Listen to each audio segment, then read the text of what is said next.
Hola Eduardo, buenas tardes, qué gusto saludarles a mí también.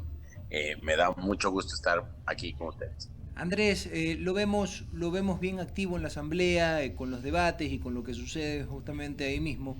Cuéntanos un poco en materia legislativa. Supe que el día de ayer hubieron algunos problemas y cómo están yendo las cosas, porque termina el año y la gente se queda ya con un mal sabor de boca, porque lo hemos dicho algunas veces, se pierde la consulta popular y eso hubiera dado quizás la oportunidad para hacer pues una nueva constitución que iba a servir bastante para hacer algo más actual en el país, hacer un poco más actual y reformar ciertos problemas que se quedaron con una constitución complicada como la que tenemos.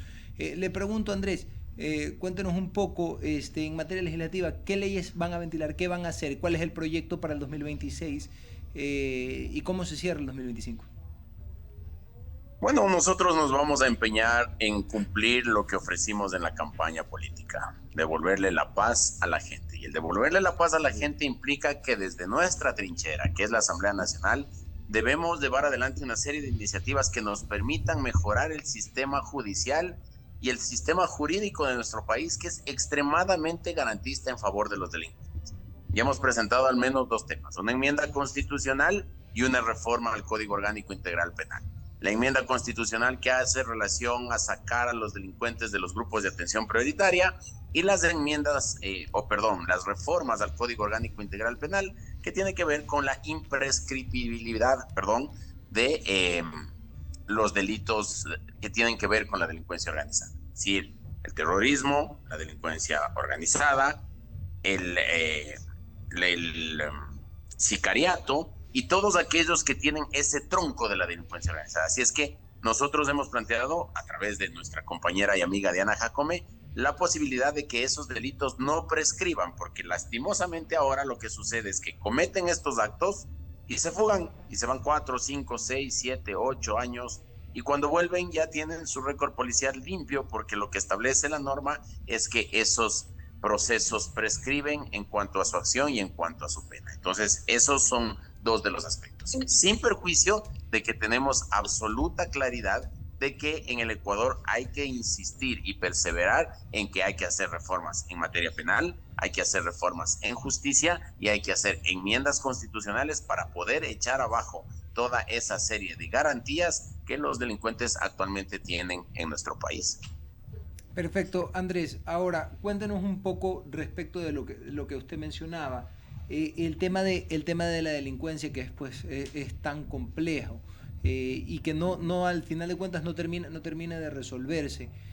¿Cree usted que debe de endurecerse de nuevo las penas? ¿Qué acciones se deben de tomar? Porque la verdad es que es insoportable. Y también al mismo tiempo, ¿qué trabajo debe de llevarse en conjunto por parte del gobierno, la asamblea y los gobiernos autónomos? Porque los gobiernos autónomos tienen que estar involucrados en el tema. Cuéntenos un poco. Lo que usted decía es lo correcto. El ataque del crimen organizado es al Estado, no al presidente de la República, no a la función ejecutiva, al Estado. Y como tal, se requiere una respuesta de todo el sistema estatal, es decir, la función ejecutiva cumpliendo su misión, dotando de logística, armamentos, munición, vehículos tácticos, todo lo que se necesita. Antes de ayer nomás el presidente de la República entregaba 9.4 millones de dólares en armamento y en material logístico a las Fuerzas Armadas para poder enfrentar el conflicto armado interno.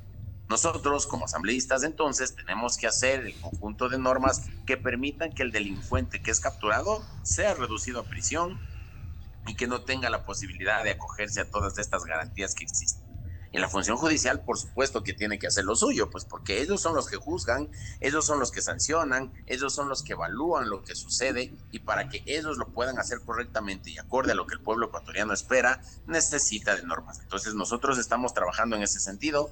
Los gobiernos autónomos descentralizados tendrán que trabajar en lo que tienen que trabajar, en, por ejemplo, hacer que las vías tengan mejores luminarias, que exista mucha mayor movilidad dentro de las ciudades, para de esta manera tomarse el territorio, hacer que la gente utilice la ciudad y cuando eso sucede los delincuentes se ahuyentan, pero desde lo que nos corresponde a nosotros como asambleístas, seguiremos trabajando en un paquete de reformas al Código Orgánico Integral Penal como una parte de todo un global que se tiene que hacer, es decir, normas, incremento de penas, mejoramiento de procedimientos, sistema penitenciario, control de jueces, evaluación de los mismos, y todo aquello tiene que ser coordinado. Así es que nosotros estamos haciendo nuestro esfuerzo, espero que las otras instituciones hagan el suyo. ¿Cómo le va, Andrés? Qué gusto saludarlo. Carlos Acoto. Bienvenido a Diálogo de la Tarde nuevamente. Entremos en detalle sobre las dos propuestas que se ha hecho desde ADN en materia de seguridad. Primero, las reformas al Código Orgánico Integral Penal para convertir a ciertos delitos en imprescriptibles, como por ejemplo los delitos sexuales en su momento pasaron a ser imprescriptibles, el cohecho pasó a ser imprescriptible. En este caso, ¿cabe hacerlo solamente a través de una reforma al Código Orgánico Integral Penal? Porque, por ejemplo, varios juristas dicen que lo ideal sería que esto termine en una consulta popular y que ese y solo ese es el camino. ¿Ustedes se los han tomado en cuenta? Carlos, yo le agradezco la pregunta porque me permite esclarecer un poco de cosas, ¿no? Hace un mes y un poquito más estábamos en plena campaña electoral para llamar a una asamblea constituyente, y los mismos juristas que hoy dicen que la única forma de hacer la reforma al Código Orgánico Integral Penal para que los delitos no prescriban es a través de enmienda constitucional o de reforma constitucional. Y cuando planteamos al país la posibilidad de hacer una asamblea constituyente para reformar todo esto, decían que no había que reformar la Constitución, que se lo podía hacer tranquilamente haciendo reformas legales, es decir, se ubican acorde a su conveniencia. Y creo que ahora, así como antes, no tenían la razón. Y no tienen la razón, Carlos, porque yo le voy a poner un ejemplo clarísimo. La Constitución de la República decía, y así se aprobó y así se llevó a consulta popular, que el matrimonio era la unión estable y monogámica entre hombre y mujer libres de vínculo matrimonial. Se reunieron 4 jueces de la Corte, más del doctor Ramiro Ávila, y resolvieron que el matrimonio ahora era la unión estable y monogámica entre 2 personas libres de vínculo matrimonial. ¿Nos llamaron a consulta popular para eso? No. ¿Hicieron un proceso de enmienda constitucional en la Asamblea? No. Simplemente lo cambiaron. ¿Por qué? Porque tenía la voluntad de hacerlo. Porque en un sistema constitucional de derechos y justicia, según esta gente, lo que importa es el bloque de constitucionalidad, el entender cómo se pueden hacer más exigibles los derechos fundamentales de las personas. Si es que ahora queremos hacer que delitos, así como los delitos de lesa humanidad que tienen que ver con los delitos de guerra, con la tortura, con la desaparición forzada de personas, o los delitos contra la administración pública que tienen que ver con el cohecho, la concusión, el peculado, el enriquecimiento ilícito, o los delitos sexuales en contra de menores de edad, son imprescriptibles, ¿dónde está el problema que pongamos una nueva categoría de delitos que no caigan en prescripción? Y yo estoy de acuerdo con usted, asambleísta, sí. pero ¿sabe qué pasó con esa decisión de los jueces de la Corte Constitucional? Que es muy criticada hasta ahora. Y la propuesta de ustedes está siendo criticada en este momento porque, a decir de algunos juristas, no los ubiquemos en ninguna rama política. Ellos dicen, por ejemplo, que la imprescriptibilidad de delitos está definida en la Constitución y que tiene que ser a través de un camino de reforma que se ingresen estos nuevos delitos. Ellos dicen que si estas reformas al COIP se aprueban en la Asamblea, que seguramente lo logran aprobar, puede pasar lo que pasó con la Ley de Integridad y Solidaridad, que lleguen demandas, eso sí, de grupos sociales, Unidad Popular, los vimos presentes, por ejemplo, y que en la Corte Constitucional se vuelvan a tumbar la imprescriptibilidad de estos delitos. Claro, en la narrativa va a funcionar súper bien porque los vamos a ubicar nuevamente como aquellos que no nos dejan avanzar, pero ¿no habremos perdido tiempo? ¿No habremos repetido la historia de la Ley de Solidaridad e Integridad otra vez? Cuando nosotros presentemos entonces una enmienda constitucional en el sentido de que hay que limitar esa norma que dice que la prisión preventiva es de última instancia o que la prisión preventiva no será la regla general, seguramente en cambio dirán que esa enmienda retrocede en derechos. Esta gente está jugando al inmovilismo, Carlos, a que no hagamos nada, a que ahí se quede porque no se puede. Cuando uno está formando parte de una institución, tiene que esforzarse para que las cosas pasen. Yo quiero invitarle al doctor García, al doctor Benavides, a la doctora Miño, al doctor Encalada, a todos aquellos que siempre están en contra de irnos con fuerza contra la delincuencia organizada, que se presenten como candidatos a la Asamblea Nacional o que presenten una propuesta alternativa, porque ellos son de la típica lógica del no se puede. Entonces, como no se puede, no podemos cambiar las cosas. Entonces, bajemos la lámpara y dejemos de ese porte. La Corte Constitucional tiene la obligación de acuerdo a lo que establece el sistema constitucional que vivimos, de ponderar derechos. ¿Qué será más importante? ¿Que un delincuente sea juzgado en libertad o la vida de las personas que asesinan a estos delincuentes? ¿Que los delincuentes puedan acceder a una justicia con celeridad o los negocios perdidos por la gente que es vacunada o que es secuestrada? Bueno, si es que la Corte Constitucional sigue creyendo que hay que proteger a aquellos que atacan, violan, secuestran, vacunan, extorsionan, bueno, eso ya es cuestión de ellos, pero a nosotros nos corresponde hacer todos los esfuerzos necesarios para que la ciudadanía esté un poco más protegida que antes. Entonces, ahora no se puede cambiar a través de una asamblea constituyente, tendremos que trabajar con lo que hay y argumento hay para todo. Si es que presentamos la enmienda constitucional, dirán que estamos retrocediendo en derechos. Si es que presentamos reforma legal, dirán que es inconstitucional. Siempre hay un argumento para todo. Finalmente, quien decide es la Corte Constitucional, quien no tiene ningún control, quien no tiene que justificar sus actuaciones ante nadie, pero bueno, cualquier decisión de la Corte dependerá de su posición y eso influenciará en que haya más personas vivas o muertas, con negocios o sin negocios, secuestradas o no. Ya verán ellos de qué lado de la historia se ponen. Doctor, la última pregunta de mi parte antes de pasar con mi compañera Lorena Baque. Pregunta de sí o no, nada más. Esa misma postura que acaba de explicar es su respuesta ante aquellos abogados que dicen que la vía para tratar esto de que los privados de la libertad salgan de los grupos de atención prioritaria es una asamblea constituyente y no una reforma constitucional. ¿Es esa su misma postura, sí o no? Sí. Perfecto. Sí, porque Gracias. ellos se acomodan, yo no. Gracias, doctor Castillo. Gracias. Lorena Baque. Asambleísta, ¿cómo le va? Muy buenas tardes. Mi pregunta es, ¿cuál es el verdadero peso de ADN hoy en día en la Asamblea Nacional y hasta dónde llega la capacidad real de ustedes de gobernabilidad? Bueno, en la Asamblea Nacional, felizmente, la mayoría que nosotros tenemos para la aprobación de leyes está sólida. Desde el comienzo, obviamente, fue una mayoría que entendía que siempre hay que dar lugar a la discrepancia y por eso es que nosotros hemos tenido proyectos de ley que hemos aprobado con 77 votos, es decir, con las justas, y otros con 80, y otros con 82, y otros con unanimidad. Pero la mayoría oscila entre 77 y 82.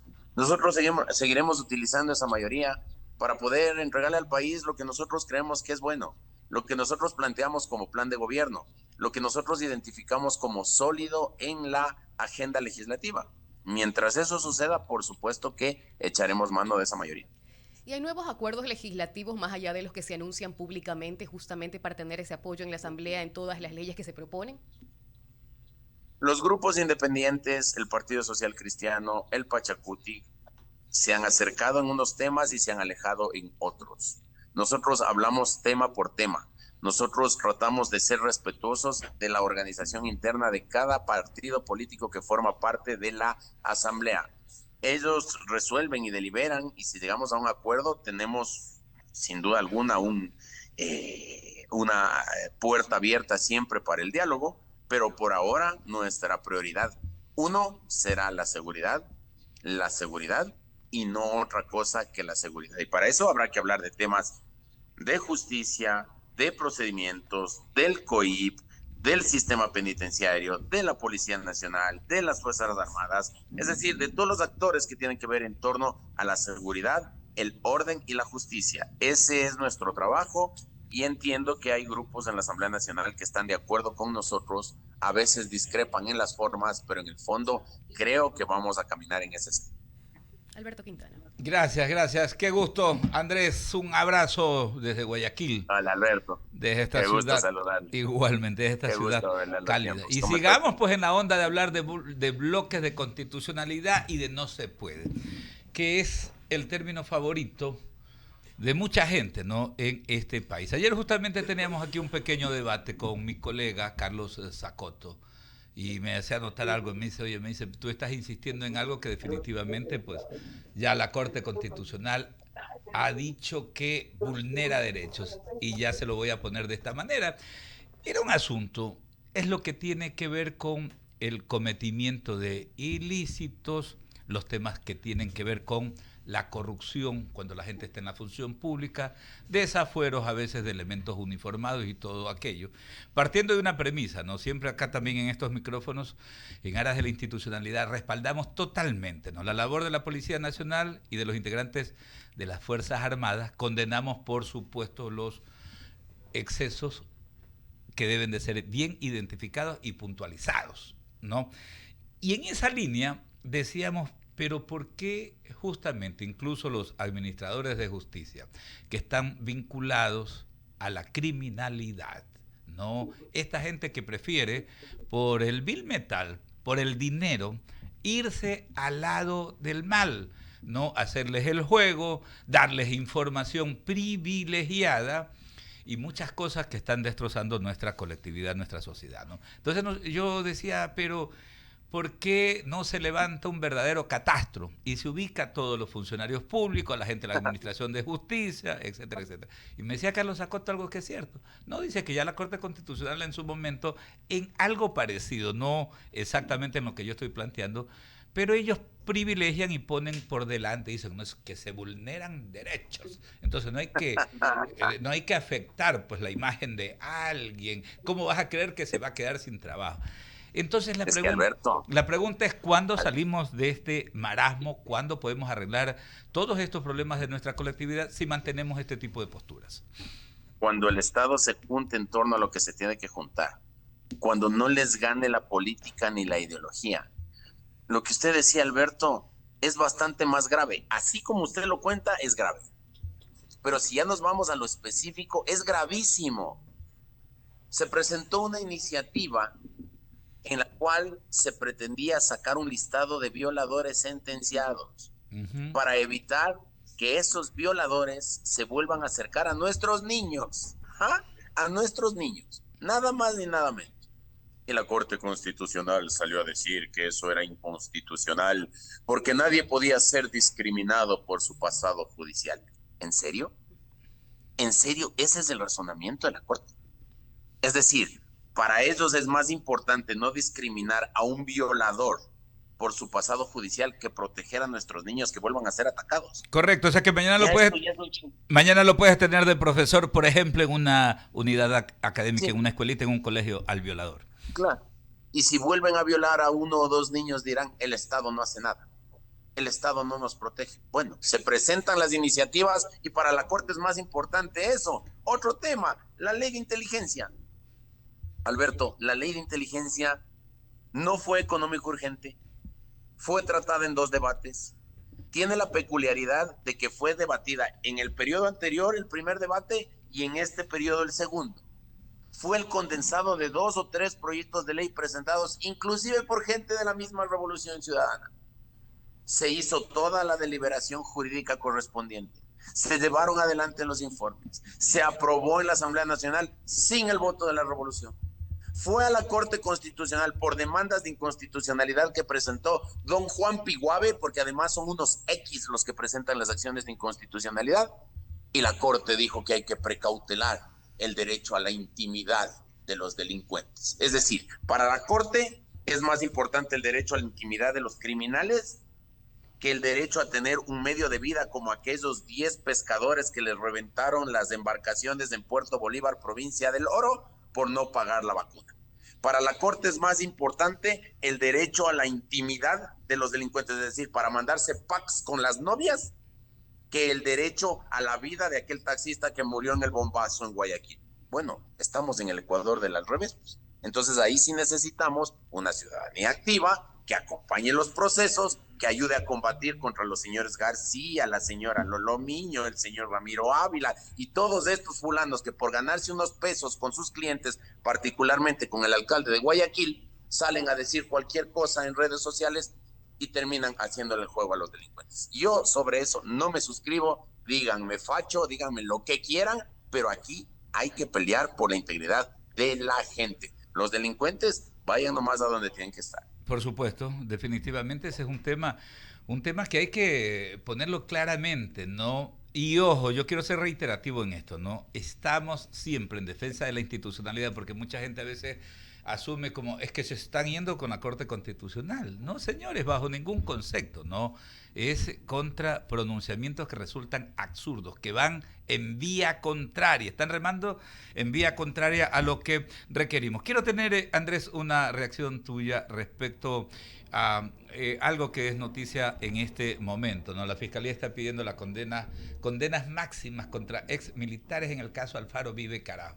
Esto data, del periodo presidencial de León Febres Cordero Rivadeneira, 1984, 1988. Le recuerdo a la gente más joven, ¿no?, que en 1985 el Ecuador sufrió, ese año principalmente sufrió una arremetida de un grupo criminal llamado Alfaro Vive Carajo. Se escudaba en temas de reivindicaciones sociales, etcétera, etcétera, etcétera. En todo caso, me llama la atención, ¿no?, porque ahí justamente se está pidiendo, por ejemplo, en el caso del ex ministro de Defensa, Luis Eduardo Piñeiros, muchos creen que el general está muerto, ¿no? El general es un señor súper mayor, nonagenario ya a estas alturas, están solicitando 6 años de reclusión como autor mediato por los delitos de plagio. También lo recordamos al general Manuel Delgado, que era el jefe de la Casa Presidencial, Manuelito, justamente a él también están solicitando, al igual que a otro grupo. Y este es otro de los contrasentidos, ¿no? Un gobierno que en su momento tuvo que plantar cara. Yo no escucho a estas mismas organizaciones ni a la Fiscalía General del Estado, por ejemplo, decir algo de los policías que fueron asesinados. Yo siempre recuerdo al capitán Galo Miño, porque fue nuestro campeón panamericano de tiro.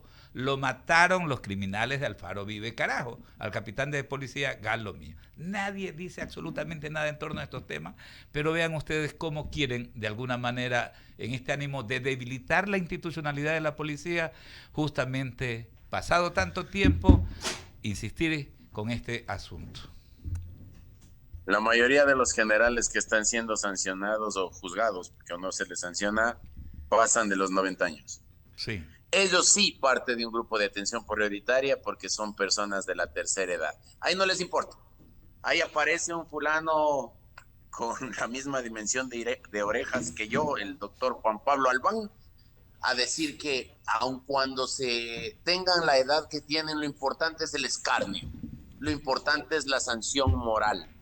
Muchos de ellos ya tienen enfermedades inclusive mentales que no reconocen lo que pasa, pero ese es el mensaje que les estamos mandando a la delincuencia organizada.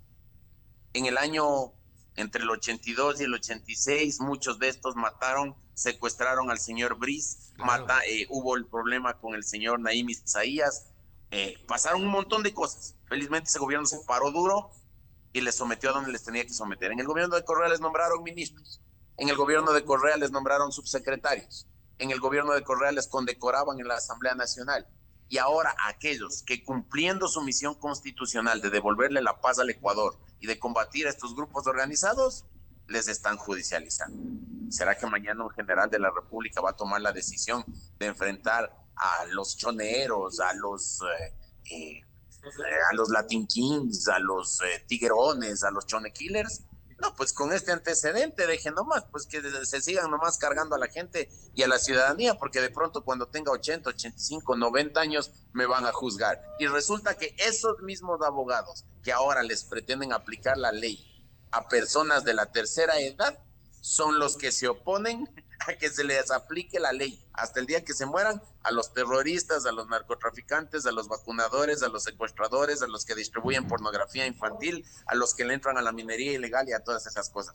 Por Dios, coherencia, basta ya de esa lógica. Ya en la campaña electoral dijeron lo que les dio la gana. Ahora estamos viviendo las circunstancias que nosotros queríamos evitar. Son mensajes terribles los que se mandan, ¿no?, a toda la sociedad y principalmente a esos grupos vinculados a la criminalidad. Lo de José Antonio Briz fue algo atroz.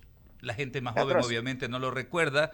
Lo decapitaron, mandaron en una caja de cartón la cabeza del señor Briz en Quito, lo del señor Isaías hace poco, en septiembre, recordábamos 40 años del asesinato acá en La Chala, en Guayaquil, de Naín Isaías Barquet también, que a la época era gerente general y presidente ejecutivo de la Filantrópica, que luego se convirtió en Filambanco.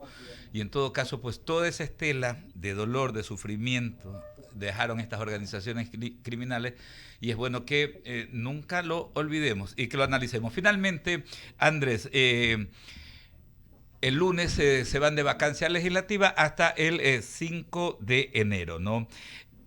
En las estrategias que están utilizando, ¿no? El Poder Ejecutivo, Carondelet, tiene pues un asesor jurídico, ¿no? Un secretario jurídico, que es el doctor Enrique Herrería Bonet. Pregunto, ¿hay algún tipo de articulación? Nosotros siempre hemos hecho algunas observaciones en el sentido de que es importante esa articulación desde el bloque legislativo de ADN, precisamente con las iniciativas que emanan del Ejecutivo. Entonces la pregunta es, ¿hay algún tipo de articulación, de concatenación, de coordinación de acciones con el doctor Herrería? Por supuesto que sí, por supuesto que sí, y mucho más con un ciudadano como Enrique Herrería, un jurista de categoría, de primer nivel, que ha demostrado conocimiento en el derecho. Es una gran incorporación al gobierno del presidente Noboa. Estoy de acuerdo que así suceda. Y nosotros desde la Asamblea Nacional obviamente tenemos nuestros asesores, hay una unidad de técnica legislativa, hay un CALACA que hace el control de los proyectos de ley, por supuesto que sí, pero en los temas medulares que requieren de coordinación entre la Asamblea y el Ejecutivo, pues por supuesto, al menos de nuestra parte, desde la bancada de ADN y del oficialismo, siempre vamos a buscar el consejo oportuno, profundo y académico de don Enrique Herrería Bonet. Así es que yo en eso no tengo ningún inconveniente en decirlo, porque es legítimo también y porque el país se lo merece. Andrés, gracias por estos minutos. Abrazo inmenso desde Guayaquil. Chao, Alberto, un saludo a todos los de la mesa y espero verles pronto. Gracias por la invitación y una feliz Navidad si no nos vemos. Si no nos vemos, por supuesto, un abrazo. Es Andrés Castillo Maldonado, representante parlamentario de la provincia de Pichincha, integra el bloque legislativo de ADN, Acción Democrática Nacional. Oiga, antes de irnos al corte comercial, ya que usted hablaba de hechos históricos en este país, ¿se acuerda